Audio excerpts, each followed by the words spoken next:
Como integrar o prana à prática de yoga? Essa é uma pergunta que eu recebo com uma certa frequência também de alguns alunos meus.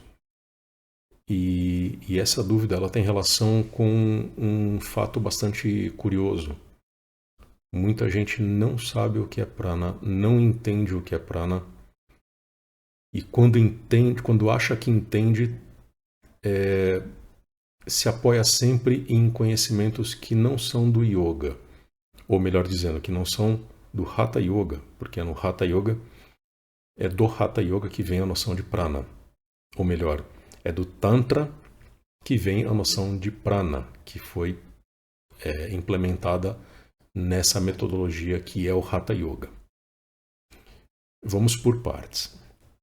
Primeiro meio para integrar o prana à prática do yoga é você entender o que é prana.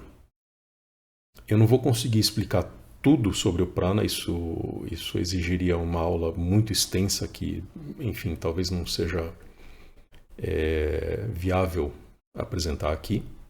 Mas em linhas muito gerais, o prana é o sopro divino. Muita gente associa prana à bioenergia, por exemplo, né? Ou seja, a energia da vida, aquilo que caracteriza a vida. É isso, mas não é apenas isso. O prana, a noção de prana ultrapassa a noção de bioenergia, de energia vital.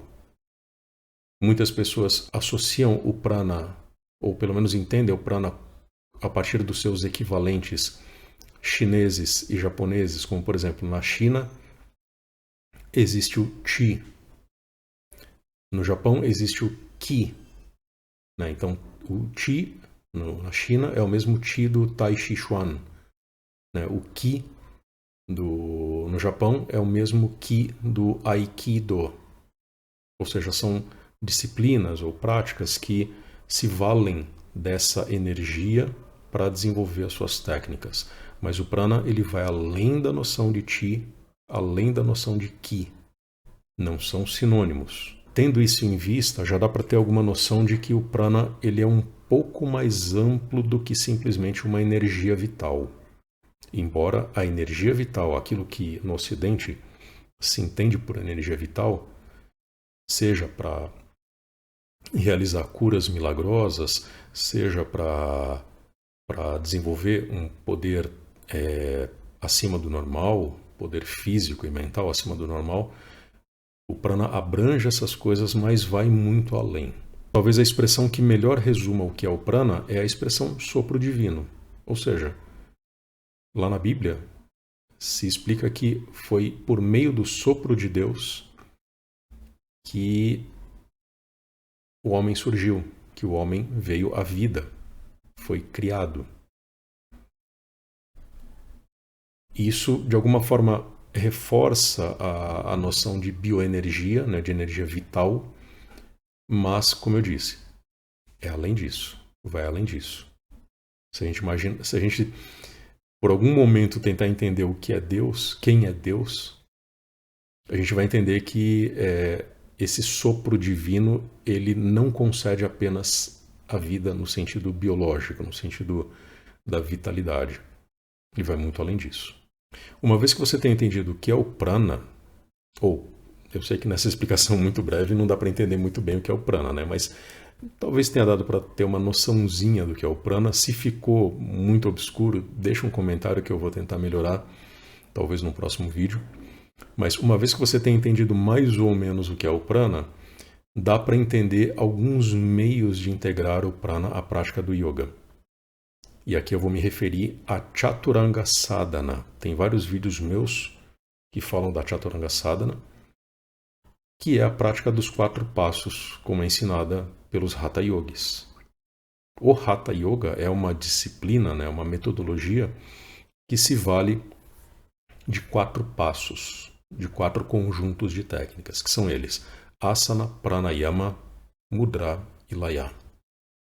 E todos eles, em alguma medida, vão trabalhar o prana, vão procurar desenvolver não apenas o entendimento do que é o prana, o entendimento prático, digamos assim, como principalmente a aplicação do prana no seu desenvolvimento e na sua condução para o silêncio da meditação. Resumidamente, com asana, que é o primeiro passo da Chaturanga Sadhana, você libera os canais por onde o prana circula. O prana circula dentro do corpo. Então, com asana, você libera essa circulação. Com pranayama, você faz com que o prana preencha os canais por onde o prana vai circular. Ou seja, a expansão do prana é pranayama, não é pranayama.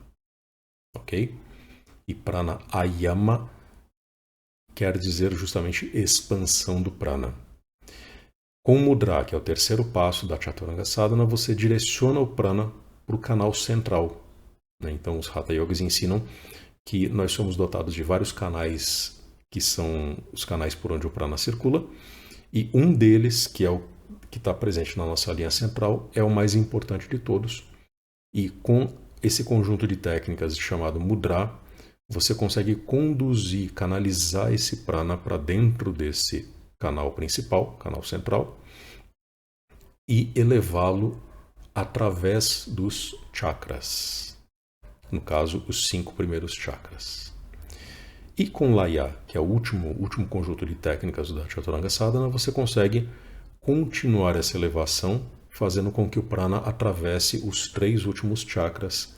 E o que os Hatha Yogis ensinam é que quando você leva esse prana até o último chakra, você atinge a iluminação, a libertação. É claro que dificilmente você vai conseguir realizar a Chaturanga Sadhana se você não tiver um entendimento prévio, uma prática prévia que te dê algum entendimento do que é o prana, alguma noção prática, inclusive, do que é o prana. Ou seja, existem preparações para a Chaturanga Sadhana. Você não começa a fazer asana simplesmente porque você quer. Você vai preparar o seu corpo, a sua mente, a sua respiração, por meio de um conjunto de técnicas chamada Sukshma Vyayama. Eu explico isso em vários vídeos meus. Falo um pouco disso na minha Masterclass sobre os asanas. Eu vou deixar o link na descrição para vocês. Mas, resumidamente, Sukshma Vyayama são práticas de ginástica sutil que vão intensificar a integração da respiração com o corpo e também vão começar a produzir silêncio interior, o que vai facilitar enormemente o processo meditativo que é a própria Chaturanga Sadhana, que é o próprio Hatha Yoga. Em resumo, se você quer de fato integrar o prana à sua prática de yoga, se você quer que a sua prática de yoga seja energética, faça Hatha Yoga. Realize a Chaturanga Sadhana sob orientação de um Hatha Yogi. Se quiser aprender comigo, minhas mentorias estão à disposição. É só entrar em contato comigo, vou deixar links na descrição também. Mas esse é o principal meio. O Hatha Yoga ele foi todo construído tomando por base a noção de que o prana é fundamental para qualquer yogi. O prana ele permeia tudo aquilo que se faz no yoga. O Hatha Yoga ele foi criado para isso, para que essa integração de fato possa ocorrer. Tem algum outro meio além do Hatha Yoga? Tem. Na verdade, todas as disciplinas e tradições que lidam com energias sutis, em alguma medida, vão lidar com o prana. Como eu disse no começo, você tem o Qi na China, como por exemplo o Tai Chi Chuan, o Qi Kung, que são metodologias que tomam por base, que se utilizam do prana, ou pelo menos de uma parcela daquilo que o prana é, para desenvolver técnicas, exercícios, práticas respiratórias, práticas meditativas, que vão ajudar muito no desenvolvimento dessa energia sutil em você mesmo. Mesma coisa, práticas como, por exemplo, Aikido, arte marcial japonesa, que se vale também de uma parcela daquilo que o prana é, para desenvolver habilidades marciais, corporais, meditativas. Então é um meio muito interessante também de desenvolver o prana em você e, enfim, e integrar o prana à sua prática de yoga. Quem realiza yoga e realiza uma dessas práticas em paralelo costuma se dar muito bem. Mas como eu disse a você, o Hatha Yoga é o yoga que lida com o prana. É o yoga em que o prana já está integrado à prática.